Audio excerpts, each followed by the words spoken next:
નમસ્કાર નમસ્કાર નમસ્કાર વિદ્યાર્થી મિત્રો, સ્વાગત છે આપ સૌનું વિદ્યાકુલ ગુજરાતી ચેનલ પર। ધોરણ 11 ની પ્રથમ સામયિક પરીક્ષા આવી રહી છે। એવામાં બધા વિદ્યાર્થીઓને પ્રશ્ન થશે કે અમે આર્ટ્સમાં કોમર્સમાં ભણીએ છીએ અર્થશાસ્ત્ર વિષય, અને એની સાથે બીજા 6 વિષયોની અમારે તૈયારી કરવાની છે। ટોટલ 7 વિષયની તૈયારી કરવાની છે। આટલા બધા ઓછા દિવસ વધ્યા છે, તો આટલા બધા ઓછા દિવસમાં ઇકોનોમિક્સ સહિતના બધા વિષયો કેમ કરવા, અને ખાસ કરીને ઇકોનોમિક્સ વિષય કેમ તૈયાર કરવો, તો હું તમારા માટે એક સરસ મજાની એવી ટિપ્સ લઈ આવ્યો છું, જેનો ઉપયોગ તમે કરશો એના ઉપયોગથી આખા અર્થશાસ્ત્રની સંપૂર્ણ તૈયારી માત્ર ને માત્ર 5 દિવસમાં તમે કરી શકશો। એટલે જો 5 દિવસમાં અર્થશાસ્ત્રની તૈયારી કેમ થાય એ જોવું છે, જાણવું છે, સમજવું છે, તો એના માટે આખો લેક્ચર શાંતિથી જોશો। બહુ ઓછા સમયમાં હું તમને વાત એ કરવાનો છું કે કઈ રીતે કઈ ટિપ્સનો ઉપયોગ કરીને અર્થશાસ્ત્રના બધા પ્રકરણો આપણે 5 દિવસમાં પાકા પણ કરી શકીએ, રિવાઇઝ પણ કરી શકીએ, અને પ્રથમ સામયિક પરીક્ષામાં અર્થશાસ્ત્ર વિષયમાં સારામાં સારા માર્ક્સ આપણે લઈ શકીએ। એના માટે આપણે સૌથી પહેલા શું કરવાનું છે, સૌથી પહેલા એ સમજવાનું છે કે આપણી પાસે કામ કેટલું છે। તો આપણી પાસે કામ છે ચેપ્ટર નંબર 1 થી ચેપ્ટર નંબર 5 સુધીનું। મોસ્ટ ઓફ સ્કૂલોમાં, મોટા ભાગની શાળાઓમાં ચેપ્ટર નંબર 1 થી ચેપ્ટર નંબર 5 સુધીનો અભ્યાસક્રમ પ્રથમ સામયિક પરીક્ષામાં છે। ઓકે, 1 થી 5 ચેપ્ટર હંમેશા અહીંયા તમને ચલાવવામાં આવે છે, એટલે એ બાબતને ધ્યાનમાં લઈને મેં અહીંયા લખ્યા છે। ઓકે, આમાંથી હું તમને એ પણ ફટાફટ કહી દઉં છું કે આમાંથી મોટા ચેપ્ટર કયા છે અને નાના ચેપ્ટર કયા છે, જે તમને આપણે કન્ટેન્ટની પાનાની દ્રષ્ટિએ હું તમને કહું આટલા સાહેબ આમાં પાના ઝાઝા છે, આ મોટું ચેપ્ટર છે, આમાં પાના ઓછા છે, આ નાનું ચેપ્ટર છે, તો સ્વાભાવિક છે હું તમને કહી શકું કે પહેલું ચેપ્ટર, ચોથું ચેપ્ટર અને બીજું ચેપ્ટર આ નાના ચેપ્ટર કહી શકાય। કોની કમ્પેરિઝનમાં? ત્રીજા ચેપ્ટર અને 5મા ચેપ્ટરની સોરી માફ કરજો, આંકડા છે બસ ઊંધા લખ્યા છે, તો આ બધા નાના ચેપ્ટર છે, પહેલું ચોથું અને ચોથું અને મેં લખ્યું હતું ત્યાર પછી બીજું। ઓકે, પહેલું ચોથું અને બીજું, અને મોટા છે ત્રીજું અને 5મું। તો આટલા ચેપ્ટર આપણી પાસે છે। મોટા ચેપ્ટર આ બંને છે અને નાના ચેપ્ટર એક, બીજું, પહેલું, બીજું, ચોથું છે, આટલા આપણે કરવાના છે। 5 જ દિવસનો આપણી પાસે સમય છે, એમ માનીને જો તૈયારી કરીએ તો પહેલી વસ્તુ ધ્યાનમાં રાખવાની કે આપણી પેપર સ્ટાઇલ। ઓકે, કે આપણી પેપર સ્ટાઇલ હવે માફ કરજો, ગુજરાત સરકારની જે પેપર સાયકલ છે એ પેપર સ્ટાઇલ આપણી છે કઈ થઈ ગઈ છે? જનરલ ઓપ્શન વાળી થઈ ગઈ છે ને, જનરલ ઓપ્શન વાળી। આ જે જનરલ ઓપ્શન આપણને મળી રહ્યા છે, એ જનરલ ઓપ્શનના કારણે આપણને ફાયદો શું થવાનો છે કે આપણે કોઈ પણ આટલા સવાલમાંથી કોઈ પણ આટલા સવાલ લખી શકશું। આપણી પાસે ઓપ્શન છે, બરાબર ને? 11મા ધોરણમાં જે નવી બદલાયેલી બ્લુપ્રિન્ટ છે એમાં કયા વિભાગમાં કેટલા સવાલ પૂછાશે, ઓલરેડી એનો વિડીયો યુટ્યુબમાં મૂકેલો છે, લઈને આવી ચૂક્યો છું, જરાક જોઈ લેજો એટલે તમને ખ્યાલ આવી જાય। કદાચ કોઈને ન ખબર હોય કે કયા વિભાગમાં કેટલા સવાલ પૂછાવાના છે, એમાંથી અમારે કેટલા લખવાના, ઓકે, જરાક એ પણ તમને કહી દો। ચલો, વિભાગ એ કેવું હશે, તો વિભાગ એ ની અંદર તમારે બધા ફરજિયાત લખવાના હશે, એમસીક્યુ હશે 8 જેટલા। વિભાગ બી છે એની અંદર પણ તમારે ફરજિયાત લખવાના હશે 8 જેટલા એસક્યુ એ પણ હશે।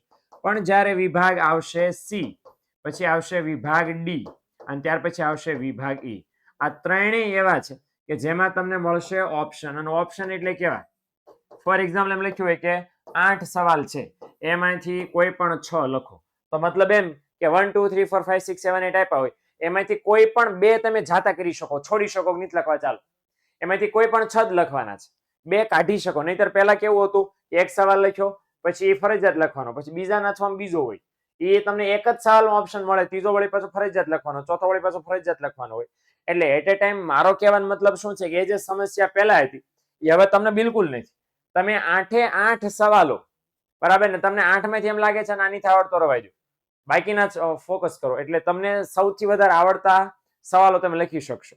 હવે એ કરવા માટે આપણે શું કરાય 5 દિવસમાં? તો સૌથી પહેલું મેં કીધું એમ કે આપણે આ કામ કરી લીધું છે, આપણને ખબર પડી ગઈ છે કે 5 વિભાગ આવવાના છે, 50 માર્ક્સનું આપણું પેપર છે, અને આ 50 માર્ક્સ આપણે મેક્સિમમ કવર કરવા છે।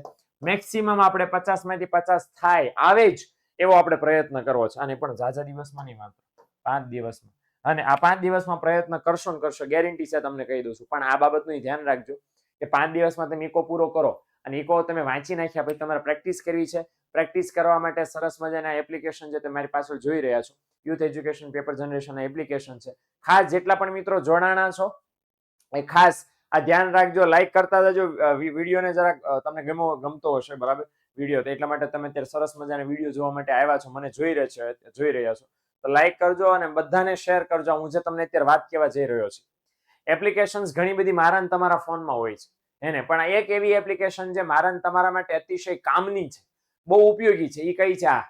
શા માટે ભાઈ? કારણ કે એનું એક લર્નિંગ સેક્શન એવું છે, માફ કરજો, ઓકે, એનું કયું સેક્શન છે? Learning section. આ લર્નિંગ સેક્શન એવું છે કે જેમાંથી તમે ચેપ્ટર વાઇઝ, વિષય વાઇઝ, પ્રકરણ વાઇઝ તમારા ધોરણ પ્રમાણે તમે છે પાઠ વાંચી શકો, વિડીયો જોઈ શકો, મટીરિયલ તમને મળી શકશે, જે તે ચેપ્ટરના તમને વિડીયો છે જોવા મળશે. મોટા મોટો તમને ફાયદો છે. એપ્લિકેશન ડાઉનલોડ કરી લો, લર્નિંગ સેક્શનમાં જશો, તમામ ઉપયોગી એવી માહિતી જે તમને ટોપર બનાવવા માટે જરૂરી છે બધી જ મળવાની છે. અને મોટા મોટી વાત, એ પણ ફ્રીમાં, એક પણ રૂપિયો લીધા વગર. ડાઉનલોડ કરો, ઇન્સ્ટોલ કરો, યુઝ કરો, બધું ફ્રી છે. કાંઈ પણ એક રૂપિયો ચાર્જ નથી દેવાનો. અચ્છા, ઘણાને એમ તકલીફ છે કે સાહેબ એમ એક્સ્ટ્રા ક્લાસમાં જવાની, ટ્યુશન્સમાં જવાની મોટી ફી નથી ભરી શકતા. અને અમારે આ બધા જે છોકરાઓ ભણતા હશે અત્યારે, ઘણા બધા લેક્ચરમાં જોડાણા પણ હશે મારી સાથે, તો એમાંના ઘણા એવા હશે કે નથી ફી ભરી શકતા, ઓછી ફી ભરવાની બહુ ઓછી શક્યતાઓ છે, અને છતાંય બેસ્ટ ક્વોલિટી જોતી છે. તો એના માટે અમારી ટીમ આખી કામ કરી રહી છે. આપણી ચેનલનું નામ જ છે વિદ્યાકુલ. તો એ વિદ્યાકુલ નામની એપ્લિકેશન છે, પ્લે સ્ટોર ઉપરથી ઇન્સ્ટોલ કરજો. પ્લે સ્ટોર ઉપરથી ઇન્સ્ટોલ કરો. એમાં શું અમે કરાવીએ છીએ? ધોરણ 9, 10, 11, 12 ચાર ધોરણનું સંપૂર્ણ અભ્યાસક્રમ 1 to 0 સુધી, 1 થી 100 સુધી, 0 A to Z સુધી. મારે કહેવાનો મતલબ, બરાબર, એક ચેપ્ટર, એક મુદ્દા મેં ડિટેલમાં ભણાવીએ છીએ. લાઈવ લેક્ચર અત્યારે હું કેમ તમને લાઈવ અત્યારે કહી રહ્યો છું, એવી રીતે છે લાઈવ કહેવામાં આવે છે. બીજું રેકોર્ડિંગ લેક્ચર, જે હું તમને અત્યારે લાઈવ કહું છું, કેમ રેકોર્ડિંગ થઈને યુટ્યુબમાં પછી ભવિષ્યમાં તમે જોઈ શકો, ગમે ત્યારે જોવો ત્યારે. એવી સેમ સુવિધા આપીએ છીએ કે મેં આખો લેક્ચર ભણાવ્યું, પછી તમને બીજા દિવસે કદાચ બીમાર પડ્યા, લાઈવ ન જોડાઈ શક્યા તો ગમે ત્યારે પછી ભવિષ્યમાં તમે ગમે એટલી વાર તમે જોઈ શકો, કોઈ કાંઈ નહીં કે. ડાઉટ સોલ્યુશન આપણે કરાવીએ છીએ. લેક્ચરની નોટ્સ સર એવી રીતે જે કામ કર્યું હોય બધા વિષયના સરે, એની પીડીએફ બનાવીને એપ્લિકેશનમાં મોકલીએ છીએ. વીકલી ટેસ્ટ લઈએ છીએ, બરાબર. બેસ્ટ ગુજરાતનું સૌથી બેસ્ટ રિઝલ્ટ ઓનલાઈન પ્લેટફોર્મ પરથી આપણે પ્રોવાઈડ કરીએ છીએ. વોટ્સઅપ સપોર્ટ પણ ઘણું બધું છે, બધું તો મેં લખ્યું નથી, પણ અત્યારે ઓલરેડી બેચ ચાલી રહી છે. ધોરણ 11માં ટોપર બેચ ચાલી રહી છે. ધોરણ 9 અને 11માં ટોપર બેચ ચાલી રહી છે. ધોરણ 10 અને 12માં માસ્ટર બેચ ટોપર બેચ ચાલી રહી છે. એટલે એડમિશન ચાલુ જ છે. જેને હજી ન લેવાનું હોય, બાકી હોય, આ નંબર ઉપર કોલ કરીને લઈ લેજો. બંને એપ્લિકેશન એવી છે મિત્રો જે તમારા માટે બહુ કામની છે. તમે આ જો તૈયારી નહીં કરો તો બીજું કોણ કરશે? અને એકદમ એવી છે, આ તો એકદમ ફ્રી છે ને આ એકદમ બહુ તમને એમ થઈ શકે કે આટલી નીચી કિંમતે તો ન હોય, તમને માનવામાં નહીં આવે. એટલે તમે જરાક પ્લીઝ ફોન કરો અને એપ્લિકેશન માટે એપ્લિકેશનની સાથે જોડાઓ. તમને માહિતીનો લાભ મેળવો એટલે તમને ખબર પડશે ક્યાં આપણું કામ છે, કયા લેવલે શિક્ષકો ભણાવે છે અહીંયા. તો એના માટે જોડાવવું પડશે. જોડાઈને ખાસ તમારે તૈયારી કરવી પડશે. ઓકે, મૂળ વાત હવે કહીએ, અર્થશાસ્ત્રની 5 દિવસમાં તૈયારી કઈ રીતે કરવી. માની લો 5 દિવસમાં પહેલો દિવસ છે. પહેલા દિવસમાં હું તમને કહું છું કેટલા, હવે તમે ઇકોનોમિક્સને 5 દિવસ સમર્પિત કર્યા છે, હું એમ માની લઉં છું કે તમે 1 થી 1.5 કલાક ઇકોનોમિક્સ વાંચશો. 1 કલાક માની લો, ચલો 1 કલાક ઇકોનોમિક્સ વાંચશો. બીજું બધું, કારણ કે ઘણા બધા વિષયો છે અને તમે એની તૈયારી કરશો, તો હું એમ નથી કહેતો કે મારું જ વાંચ્યા કરો, કારણ કે બીજા વિષયનું વાંચશો તો ક્યાં જશે બધું પછી. ઓકે, હવે એમાં માની લો પહેલો દિવસ જે છે, પહેલા દિવસે તમારે કયા ચેપ્ટર પાકા કરવાના છે એ પણ હું તમને કહી દઉં છું. એ પ્રમાણે ચાલજો, વાંધો નહીં આવે. ઓકે, પહેલા દિવસે તમારે સૌથી પહેલા ચેપ્ટર કરવાનું છે, ચેપ્ટર 4 અને ચેપ્ટર 2. હવે આ કરો, બરાબર. પહેલા દિવસે આ 2 ચેપ્ટર કરવાના છે, ચોથું અને બીજું. ચોથું બહુ નાનું ચેપ્ટર છે અને બીજું પણ એમાં હું છે, બીજા ચેપ્ટર એટલા માટે અત્યારે કહું છું પહેલા દિવસે, કારણ કે એમાં બહુ બધી વ્યાખ્યાઓ છે. વ્યાખ્યાઓ એટલે બહુ સહેલામ સહેલી વ્યાખ્યાઓ છે. આમાં એક પણ આંકડો નથી ને આમાં એક પણ આંકડો નથી કે જે તમને અઘરો લાગે, ઓ બાપા. એટલે 5 ચેપ્ટર છે, 1 2 3 4 5. એમાં સૌથી સહેલા ચેપ્ટર આ છે. આમાં પણ ઓલરેડી એની પહેલાના એક વિડીયોમાં મેં તમને ટેકનિક કીધી હતી, પોમોડોરો ટેકનિક.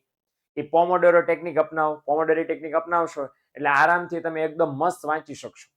હવે તેમ કહેશો સાહેબ 1 કલાક વાંચું, 1 કલાકમાં તો 60 મિનિટ આવે. એમાં 60 મિનિટ આવે, પોમોડોરો ટેકનિક પ્રમાણે 10 મિનિટ તો બ્રેક આવે, તો 25 મિનિટ જ તમને મળી.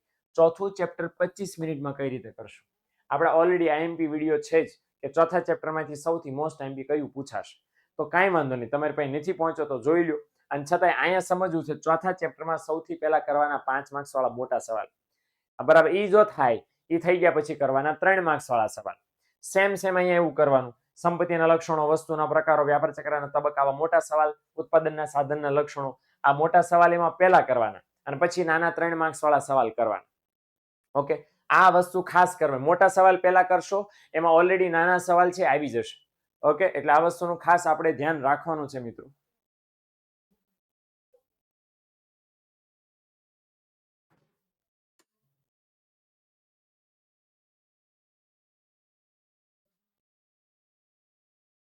ઓકે, તો આ વસ્તુનું ખાસ મિત્રો આપણે ધ્યાન રાખશું કે આજે મોટા સવાલો જે આપણે કરીએ છીએ એ મોટા સવાલોમાં 3 માર્ક્સ વાળા 2 માર્ક્સ વાળા સવાલો ઓલરેડી આવી જતા હોય છે, એટલે એમ માની ના કરશું. અને આનું રિવિઝન હમણાં હું તમને કહું છું રિવિઝન ક્યારે કરવાનું છે. હાલો, બીજો દિવસ આવ્યો છે ભાઈ. તો બીજા દિવસમાં સૌથી પહેલા શું કરવાનું છે કે આ બે જે વાંચ્યા હતા ફટાફટ 10 મિનિટમાં આનું રિવિઝન કરવાનું, કરવું જ પડશે કે ભાઈ ચોથા ચેપ્ટરમાં કયા કયા મેઇન ટોપિક મેં વાંચ્યા હતા, બીજા ચેપ્ટરમાં કયા કયા મેઇન ટોપિક વાંચ્યા હતા. બોલી લો 5-5 મિનિટ બંને ચેપ્ટરને ફાળો અને વાંચી લો. એવું લાગે તો મેઇન ટોપિક લખી લો તમારી રફ બુકમાં કે કોઈ પણ બુકમાં, તો પણ તમારું કામ એકદમ ઈઝી મસ્ત થઈ જશે. હાલો, ઓકે, આ 10 મિનિટમાં કામ થઈ ગયું છે. પછી કયું ચેપ્ટર તમારા હાથમાં લેવાનું છે? પછી તમારે ચેપ્ટર લેવાનું છે, મોટું ચેપ્ટર છે, આને લેવાનું છે ત્રીજું ચેપ્ટર. હવે કેમ? કારણ કે ચોથા ચેપ્ટરના કોન્સેપ્ટ, ચોથા ચેપ્ટરના ઘણા બધા કોન્સેપ્ટ મેચ થાય છે, બરાબર ને? એ પછી વિતરણ સંકોચન, વધારો ઘટાડો, વ્યક્તિગત માંગ, બજાર માંગ, માંગને અસર કરતા પરિબળો, પુરવઠાના પરિબળો, પછી માંગનો નિયમ, પુરવઠા નિયમ, અપવાદો, ઘણા બધા ટોપિક સિમિલર છે, એટલે તમને ઈઝી પડશે. ચોથા પહેલા દિવસે વાંચી નાખ્યું છે ને ચોથું, એટલે આખું ઈઝી પડશે. અને યાદ રાખજો, બીજા દિવસે હું તમને એક જ ચેપ્ટર કરવાનું કહું છું. કયું? ત્રીજું ચેપ્ટર માંગ. કેમ? કારણ કે તમારી પેપર સ્ટાઇલ જે છે એમાં સૌથી વધારે ગુણભાર આ ચેપ્ટરના છે, તો આ કર્યા વગર છે એ આપણી પરીક્ષાની તૈયારી અધૂરી કહેવાશે. બીજા દિવસે માત્ર ત્રીજું ચેપ્ટર, એમાં પણ માંગની મૂલ્ય સાપેક્ષના પ્રકારો, માંગનો નિયમ, માંગના નિયમના અપવાદો, માંગની, બરાબર ને? આ 5 માર્ક્સ માંગને અસર કરતા પરિબળો, આ 5 માર્ક્સ વાળા પહેલા કરો, પછી 3 માર્ક્સ વાળા કરો. દાખલા તરીકે આવક સાપેક્ષતાના પ્રકારો, માંગનો વિધેય, માંગના અપવાદો, આ પછી કરો. હે, આવી રીતે તમે તૈયારી કરજો. 5 માર્ક્સ વાળા પહેલા, પછી 3 માર્ક્સ વાળા, પછી 2 માર્ક્સ વાળા. ઓકે, ત્રીજો દિવસ આવી ગયો. વળી પાછું 10 મિનિટ તમારે શું કરવાનું છે? રિવિઝન. અને પછી તમારે કરવાનું છે ચેપ્ટર નંબર 1. ઓકે, અને ચેપ્ટર નંબર 5 અડધું તો થાય ને ભાઈ? અડધું ચેપ્ટર, આખું નહીં પણ અડધું. ચેપ્ટર 1 આખું, ચેપ્ટર 5 અડધું કરવાનું છે. હવે આ ચેપ્ટર 1 આખું, ચેપ્ટર 5 અડધું કરશો એટલે આમાં પણ મેં કીધું એમ સેમ. અને અડધું ક્યાં સુધી કરો? અડધું કરો કુલ ખર્ચ સુધી. આવે છે ને કે સૌથી પહેલા આવે છે વૈકલ્પિક ખર્ચ, સોરી, વાસ્તવિક ખર્ચ, વૈકલ્પિક ખર્ચ, નાણાકીય ખર્ચ, ટૂંકો ગાળો, લાંબો ગાળો, સ્થિર ખર્ચ, અસ્થિર ખર્ચ ને કુલ ખર્ચ. હું આટલા ટોપિક બોલી ગયો છું. 7 કે 8 જેટલા થાય છે, બરાબર? વાસ્તવિક, વૈકલ્પિક, નાણાકીય, ટૂંકો ગાળો, લાંબો ગાળો, સ્થિર, અસ્થિર અને કુલ ખર્ચ. કેટલા મુદ્દા થયા? 7 મુદ્દા આ પહેલા ચેપ્ટર, 5મા ચેપ્ટરના. અને ચેપ્ટર નંબર 1 માં એમાં પણ 5 માર્ક્સ વાળો સવાલ તો કોઈ હશે નહીં, પણ ઓલો અર્થશાસ્ત્રનું મહત્વ, આંકડાકીય માહિતીનું મહત્વ, બરાબર? આકૃતિના લેખ દોરતી વખતે ધ્યાનમાં રાખવાની બાબતો, આ સવાલ પહેલા કરી લેવાના છે. ઓકે, હાલો, છેલ્લો અને ચોથો દિવસ વધ્યો. બાકી જેટલું પણ ચેપ્ટર વધ્યું છે, ચેપ્ટર નંબર 5 એ કરી નાખવાનું છે. અને બાકીનો ટાઈમ 10 મિનિટ શું કરવાનું છે? રિવિઝન. ડન. સાહેબ તમે તો 5 દી કહેતા હતા, 4 દિવસમાં તમે તો પતાવી દીધું. આરામ છે ભાઈ, આરામ છે. 4 ચેપ્ટરમાં થઈ ગયું. મોટા સવાલ 5 માર્ક વાળા, 3 માર્ક્સ વાળા, 2 માર્ક્સ, 4 માર્ક વાળા નથી પૂછાતા. એટલે 5 માર્ક્સ વાળા, 3 માર્ક્સ વાળા, 2 માર્ક્સ વાળા, આ બધા સવાલ આમાં થઈ ગયા છે, બરાબર? એટલે 5મા દિવસે શું કરવાનું છે? 5મા દિવસે 5 ચેપ્ટરના, 5 ચેપ્ટરના જેને આપણે VSQ કહીએ છીએ, વિભાગ બી વાળા સવાલ, અને જો પોસિબલ હોય તો જ MCQ કરી લો. આના માટે સૌથી પહેલા મારો ચલાવો પાઠ્યપુસ્તક. તમે ચોપડીમાં આપ્યા છે, પણ બહુ ઓછા આપ્યા છે ભાઈ, અને એ પણ જવાબ વગેરે આપ્યા છે. અને હમણાં મેં તમને એપ્લિકેશન કીધી છે, બરાબર? Youth education paper generation. એ એપ્લિકેશનમાં ઢગલા બંધ મળી રહેશે, ઢગલા બંધ. બહુ ઓછા ટાઈમમાં ધડ ધડ ધડ ધડ. અને સાચો જવાબ, ખોટો જવાબ, સાચો જવાબ, ખોટો જવાબ, પ્રેક્ટિસ થી ખબર પડશે. અહીંયા તેમ આ પહેલા 4 દિવસ કામ કર્યું છે ને, તમારા મગજમાં નોલેજ તો છે જ, એટલે MCQ સટાસટ આવડશે. માત્ર હું તમને પાકા કરવા નથી કહેતો, પ્રેક્ટિસ કરવાનું કહું છું. MCQ પાકા નથી કરવાના, એની પ્રેક્ટિસ કરવાની છે. કારણ કે MCQ કોઈ દી જિંદગીમાં પાકા નહીં થાય, ગોખે ભૂલી જ જશો. કેટલા MCQ જવાબ યાદ રાખશો ભાઈ?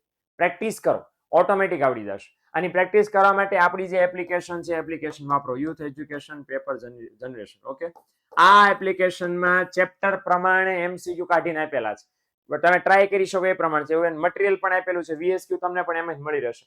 5મા દિવસે આ કરો, અને આ આખું જે વાંચ્યું તો એનું રિવિઝન કરો. ઓકે, પરીક્ષા પહેલા 5 દિવસમાં કામ પતી ગયું, આપણું કામ ખતમ છે. ઓકે, ઇન કેસ કદાચ કોઈ એમ કે સાહેબ તમે એક દિવસમાં આજે 2 ચેપ્ટર આપ્યા અને એમાં તેમ કીધું 5 માર્ક વાળા 3 માર્ક વાળા પહેલા કરો અને કોઈ ચેપ્ટર બાકી રહી ગયું તો ભાઈ થોડુંક એ દિવસે થોડુંક એક્સ્ટ્રા કામ કરો, એ દિવસે થોડુંક 5 મિનિટ 10 મિનિટ 15 મિનિટ વધારે કામ કરો. અને જ્યારે આ પહેલા દિવસે ટાર્ગેટ લઈને બેસો વાંચવા, બરાબર, તમારી જાતને એવું બોલો કે આજ હું અત્યારે વાંચવા બેસું છું, આટલા ચેપ્ટર મારા પાકા જોઈએ ને જોઈએ. ઓકે, લખીને જ તૈયારી કરો, લખીને જ, બસ એમ ખાલી ચોપડીને પોઠો પકડીને બે નથી રહેવાનું. આપણે લખી લખીને પાકું કરો એટલે ક્યાં જવાનું છે. ઓકે, અને રિવિઝન જ્યારે પણ કરો છો ત્યારે પણ આ જ કરો. ઊભા થાવ ને ત્યારે પણ મનમાં એક બોલી લો કે મેં હું વાંચું, કયા કયા ટોપિક વાંચ્યા, કઈ કઈ ચર્ચા કરી, કયા 5 માર્ક્સ વાળા કેટલા સવાલ વાંચ્યા છે, એકવાર નજર કરી લો જ્યારે ઊભા થાવ ત્યારે પણ. જેટલી વાર આ 5 દિવસમાં જેટલી વાર તમે રિવિઝન કરશો એટલી વાર તમને યાદ આવશે, એટલું પાકું થશે, ગેરંટી છે. આ માસ્ટર પ્લાન પ્રમાણે તમે ઇકોનોમિક્સની તૈયારી કરશો, પ્રથમ સામયિક પરીક્ષામાં સારામાં સારા માર્ક્સ લાવતા તમને કોઈ નહીં રોકી શકે. ઓકે, એટલે 5 દિવસ માત્ર ને માત્ર તમારા છે. મને આશા છે કે આ 5 દિવસનો માસ્ટર પ્લાન તમને કામમાં આવશે, ઉપયોગી બનશે. અને જો તમને એવું લાગે છે કે ના ના સાહેબ આ આખો આ સરસ મજાનો છે, ઉપયોગી બનવાનો છે, જરાક વિડીયોને શેર કરજો વધારે ને વધારે તમારા મિત્રો સુધી. તમને જેવો ફાયદો છે ને એ બધાને થવો જોઈએ. અને ચેનલને ખાસ સબસ્ક્રાઇબ કરીને એટલા માટે રાખજો કારણ કે ભવિષ્યવાણી આવશે ને ત્યારે દરેકે દરેક વિડીયો, દરેકે દરેક લેક્ચર માત્ર ને માત્ર હું તમારા માટે લઈને આવવાનો છું, જેથી પ્રથમ સામયિક પરીક્ષામાં તમને તકલીફ ન પડે. ઓકે, એટલે ખાસ ચેનલને સબસ્ક્રાઇબ કરી ન કરી હોય તો કરી નાખજો, કરી હોય તો વેલ એન્ડ ગુડ. તમારા મિત્રોને પણ કહેજો, એટલે જ્યારે જ્યારે ભવિષ્યવાણીના લેક્ચર્સ હવે ફટાફટ અમે તમારા માટે દરેકે દરેક વિષયના લઈને આવવાના છે, તો ખાસ એ તમને તમારા સુધી મળી શકે એટલા માટે ખાસ કરી લેજો કામ, સબસ્ક્રાઇબ કરી લેજો. વિડીયો ગમ્યો હોય તો મિત્રો લાઈક કર્યો. આવા નવા વિડીયો માટે જોતા રહેજો વિદ્યાકુલ ગુજરાતી ચેનલ. આપણે બધા જ મળીએ છીએ નેક્સ્ટ લેક્ચરમાં. ત્યાં સુધી આવજો, Tata bye bye, C you.